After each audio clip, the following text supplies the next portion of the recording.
Donc bonjour, aujourd'hui je vais vous présenter mon vélo gravel, le On-One Pick and Flick. Tout d'abord je vais vous présenter ma discipline. Donc ici on se trouve dans les Vosges, au château du Bernstein. Pour vous dire, moi je pratique le gravel, avec un aspect clairement porté sur le sport. Donc je suis pas là pour observer le paysage, je suis vraiment là pour faire un peu de performance, tout en prenant du plaisir. Le but c'est pas de péter les scores sur Strava. Voilà, donc en termes de paysage, vous pouvez voir, hein, c'est du sentier. Sentier balisé, sentier cross-country dans les Vosges, donc on peut avoir très bien quelque chose de très plat. Du vallonné en Alsace. Comme on peut avoir du très très pentu dans les Vosges, on peut vite monter à du 15%. Pour vous présenter maintenant sur l'aspect plutôt matériel, je vais vous présenter mon On-One Pick and Flick qui est vendu par Planetix, donc c'est un site internet. Vous pouvez voir ici le logo Pick and Flick, pardon. Voilà. Donc comme vous pouvez voir, c'est un cadre titane. Voilà. Donc comme tout le monde le sait, le titane est un matériau très robuste qui tient dans le temps. Généralement plus longtemps que le cycliste d'ailleurs. Alors, c'est pas parce qu'on a un cadre titane qu'on a quelque chose de tout mou et très confortable. C'est comme le carbone, c'est selon la conception. Je m'explique. Ce qui va faire un bon cadre titane comme un bon cadre carbone, ça va être les matériaux choisis, les sections de tubes. Et ici, je peux vous dire que sur ce On-One Pick and Flick, on se rapproche très clairement d'un cadre cyclocross. Déjà en termes de géométrie. Voilà. Et on peut voir la section des tubes qui est relativement importante. Comparé à un cadre titane, on va dire plutôt classique. Voilà. Donc les finitions sont vraiment bonnes, hein. Vous pouvez voir, les soudures sont franchement propres. Après, voilà. On a des artisans qui font plus propre, mais on a vraiment quelque chose de très convenable. Les logos sont vraiment de bonne qualité, de bonne facture. Il n'y a pas de souci de ce côté-là.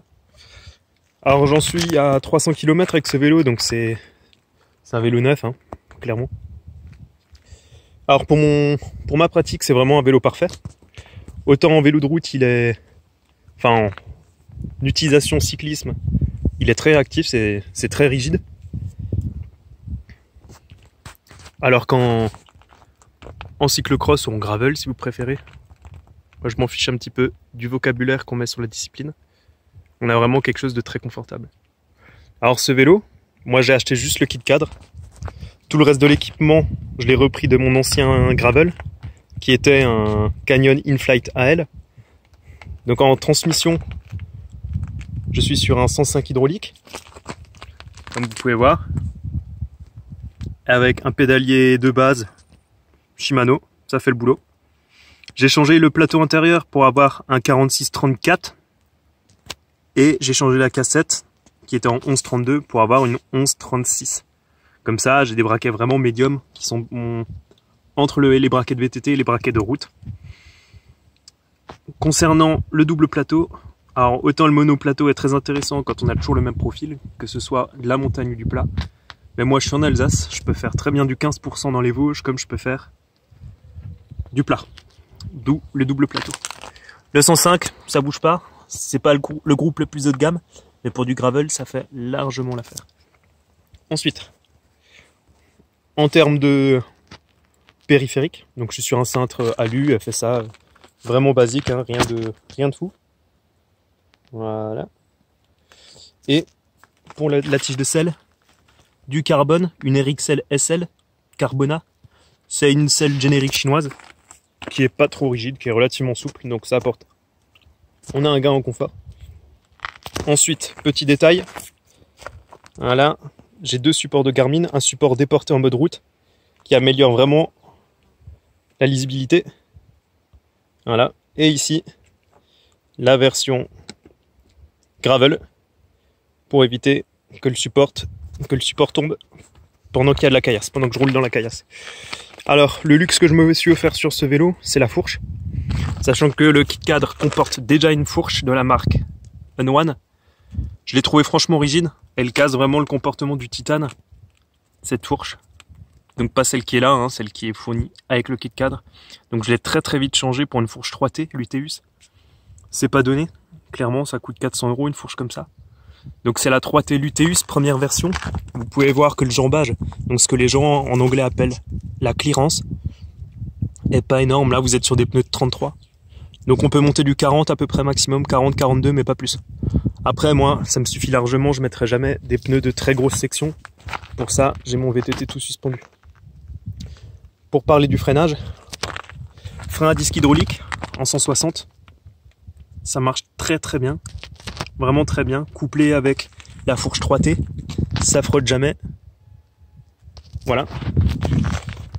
En conclusion, je peux vous dire que vraiment le cadre On-One de la marque Planetix est vraiment très bon. La fourche qui est fournie avec, très franchement, rigidifie l'ensemble et tue un petit peu le comportement si bon du titane, dommage. Donc si vous voulez vraiment un vélo très confortable, pensez à changer la fourche si vous êtes un peu jusqu'au boutiste comme moi. Voilà. Un dernier petit détail, je suis sur des pneus Schwalbe X1, donc c'était les pneus d'origine de mon Canyon In-Flight. Donc c'est du semi-cramponné, vous pouvez voir. Voilà. Ça me pénalise pas trop sur la route, j'arrive quand même à faire du 29-30 de moyenne hein, avec ça, sans trop de problèmes. Le tubeless fonctionne très bien. Pour vous dire, en première monte, j'avais plutôt tout de suite changé ces pneus pour des Hutchinson Override en 38. Alors autant ils sont semi-slick, autant j'ai l'impression de trimballer un âne mort sur la route. Car pour moi, en étant ancien cycliste, le 38 mm c'est vraiment trop large. Maintenant chacun son avis. Donc voilà, en tout cas pour l'instant, pour 300 km et 5-6 sorties, j'en suis très content. Avec le câblage en externe, on a vraiment quelque chose de super simple à câbler. Voilà, si vous avez des questions, je vous répondrai.